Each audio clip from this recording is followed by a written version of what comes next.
All right, so get this. Today we are going deep, really deep into the wild world of long-distance running. Oh, yeah. And we're talking way beyond your casual jog around the park. You know, your 5Ks. This is ultra marathons, Absolutely. mind-bending feats, and we'll even sprinkle in some history and spirituality for good measure. I like it. We've got some really wild sources lined up for this one.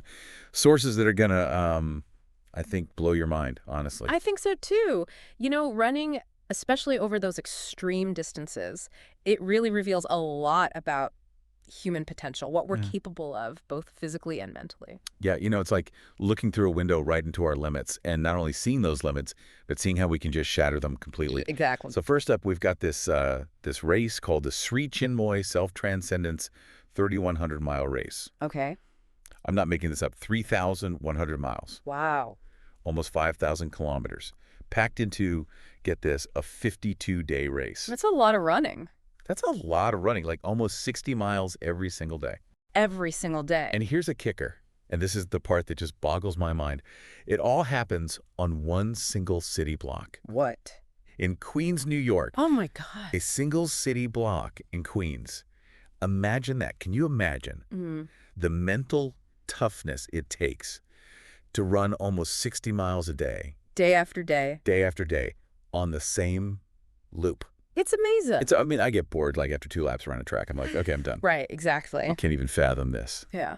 So tell me, what kind of person signs up for something like that? I mean, is it pure athletic ambition, or is there something deeper going on? It's a good question. You know, the race itself is rooted in the philosophy of this guy, Sri Chinmoy, a spiritual teacher and athlete who really believed in self-transcendence through these extreme challenges. So it's about pushing past those limitations that we think we have, right, to tap into a deeper well of strength. So it's like a mental marathon as much as it's a physical one. Which, speaking of marathons, one of our sources brought up this really interesting trend that in ultra distances, now we're talking 195 miles or more, women are actually faster than men. Yeah. What's going on there? The data is pretty wild on this. So the pace gap between genders steadily shrinks as the distance increases. So, you know, for your average 5K, men are about 18% faster, but by the time you get to a 100-mile race, it's practically negligible. And then in those ultra distances, boom, women just take the lead. I'm no scientist, but that seems, I don't know, kind of counterintuitive, right? Like, what's the deal? Is it biological? Is it psychological? Is it some combination of both? That's the million-dollar question. And there are so many theories out there. Some people suggest that women are just better at pacing themselves, maybe conserving their energy. Others say it's got to be something physiological, like maybe a higher percentage of slow-twitch muscle fibers, which, you know, are great for endurance. Yeah. It's fascinating. It really makes you think about all those assumptions we have about, you know, athleticism and gender, right?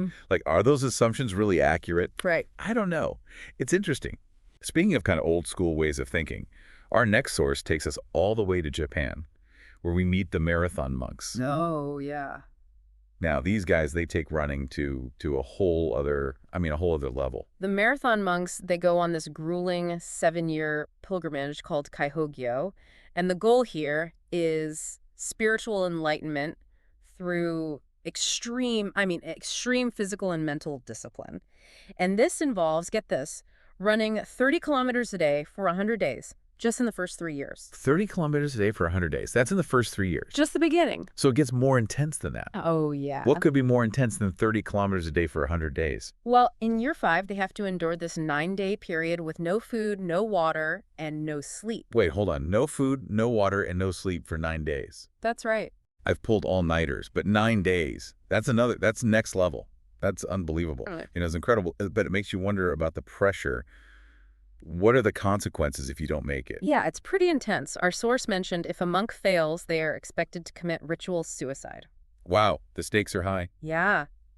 Really highlights the profound level of commitment these monks have to their beliefs, right? It's not just a physical challenge, it's a spiritual journey with very real, very serious consequences. It's a life or death commitment to this idea, right? So we've got monks running for enlightenment.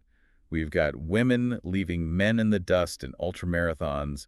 What else could possibly top that? Well, how about a guy who decided to just run around the entire world? Wait, are you serious? Someone actually ran around the whole planet. Robert Garside. You might know him as the Running Man. That's what he did. He started in India in 1997, finished almost 6 years later, averaging about 25 miles a day.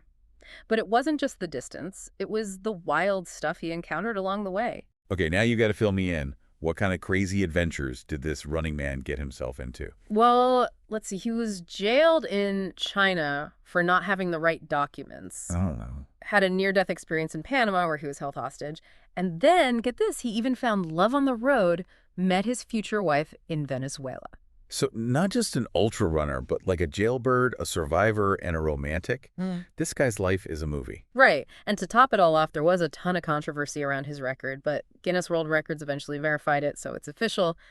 This guy's a legend. It really is. It's a wild story, and it just shows you what human perseverance can achieve. Yeah. I'm starting to notice a theme here, like all these incredible feats of endurance just beg the question, what else are we capable of? Yeah. I mean, we started with a race where people run the equivalent of, New York to LA and back on a single block. And then you've got monks basically turning, deprivation into a spiritual practice.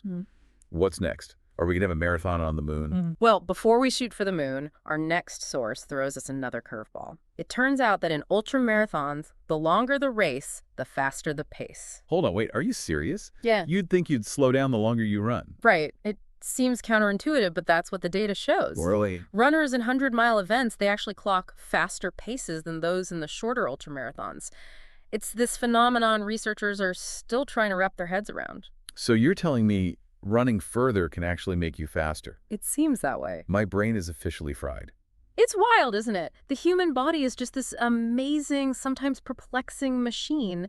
It adapts to these extreme challenges in ways that we're just starting to understand. All right, I need a minute to process all of this. We've got monks, world travelers, pace-bending ultra runners, and we've got so much more to uncover, so stay tuned and we'll be right back to dive even deeper into this fascinating world of long-distance running. You know, all this talk about pushing limits, it makes me think of this ancient practice that really showcases human endurance. Our next source kind of dives into this world of persistence hunting. Persistence hunting, Yeah. Okay, that sounds intense. I'm They're listening. practiced by the San Bushmen of the Kalahari Desert. Okay, So picture this, okay? okay. The San people, they track animals for hours. Wow. Often in like scorching heat, using their deep knowledge of the land and the animal's behavior, and they literally run their prey to exhaustion. Whoa. That's insane. But how do they manage that? Aren't most animals like way faster than humans? That's true, but humans, we've got a secret weapon, and that is we're amazing at regulating our body temperature. Uh-huh. We sweat to cool down, which means we can just keep going and going, even when the animal is starting to overheat. So it's like a strategic marathon, versus a frantic sprint. Yeah. The sand people are like the OG ultramarathoners. Exactly. They embody the essence of persistence hunting. Track, strategize, use their deep connection to the land, and eventually that animal just can't keep up. I am blown away by the level of skill and stamina that must take. I get winded chasing after the ice cream truck. Right. And it makes you appreciate how connected we are to our evolutionary past, even in our modern world, right? Absolutely. It's a powerful reminder of our adaptability and resilience as a species. And speaking of pushing boundaries and challenging norms, one of our sources explores a fascinating chapter in running history, which is women in the marathon. Oh, yeah. It is crazy to think that until relatively recently, women weren't even allowed to run marathons. No. Like, are you kidding me? Yeah. For much of the 20th century, women were actively discouraged and even banned from participating in marathons. And the prevailing belief was that their bodies just couldn't handle it, which, as we know now, is ridiculous. What a load of... That's just crazy. Thankfully, some fearless women kind of challenged those outdated notions and paved the way for everyone to, run freely. Yeah, one of the most iconic figures in this story is Catherine Switzer. In 1967, she defied the rules and ran the Boston Marathon despite attempts to physically remove her from the race. Wait, what? Someone tried to stop her mid-race. Yeah, so she registered using her initials to kind of avoid detection. But during the race, this official, Jock Semple, he tried to yank her off the course. He was furious that a woman was daring to participate. Oh, wow. What a jerk. But Catherine, she persevered and she finished the marathon in 4 hours and 20 minutes. And her act of defiance, it just sparked this national conversation and helped to fuel this movement for equality in running. It's amazing how much progress has been made since then. Yeah. But it's also a reminder that we can't take those freedoms for granted, Yeah. Catherine's story is just, it's a testament to the power of pushing back against these, outdated rules, these Yeah. outdated ideas, and fighting for what you believe in. It's inspiring, to say the least. It is. It's a powerful reminder that, barriers are meant to be broken. And we all have that potential to achieve great things when we just challenge the status quo. We have covered some seriously mind-blowing stuff today. We have. Monks, globetrotters, gender-bending, ultra-marathon results. It's clear that when it comes to running, the human potential for endurance is just, it's off the charts. It really makes you wonder, doesn't it? What else are we capable of if we just set our minds to it? Right. These stories, they highlight not just physical strengths, but incredible mental resilience, that drive to just push past what we think is possible. Yeah, and we started this whole thing with a race where people run the equivalent of, New York to LA and back on a single block. I know, it's crazy. And then you've got these monks who are essentially turning like deprivation into a spiritual practice. It's wild. It's wild. And let's not forget the sand bushmen running down antelope in the scorching desert heat. Oh, yeah. I mean, it's amazing. It's a testament to our, ancient connection to the natural world and this just incredible adaptability of the human body. It is. It puts things in perspective, right? Right. Like I complained about my treadmill being boring. These guys are out there chasing down dinner on foot. That's right. It's humbling, to say the least. It really challenges our modern notions of comfort and convenience, right? Yeah. But it also speaks to something deep within us, this primal urge to test our limits, to explore those boundaries of what we can actually endure. Yeah, and it's not just about physical feats either, right? No. Catherine Sitzer's story reminds us that pushing boundaries can be about, social change, fighting for equality and challenging these outdated norms that we still see in the world. Absolutely. Her courage and determination, it paved the way for countless women in running. And her story continues to inspire people today.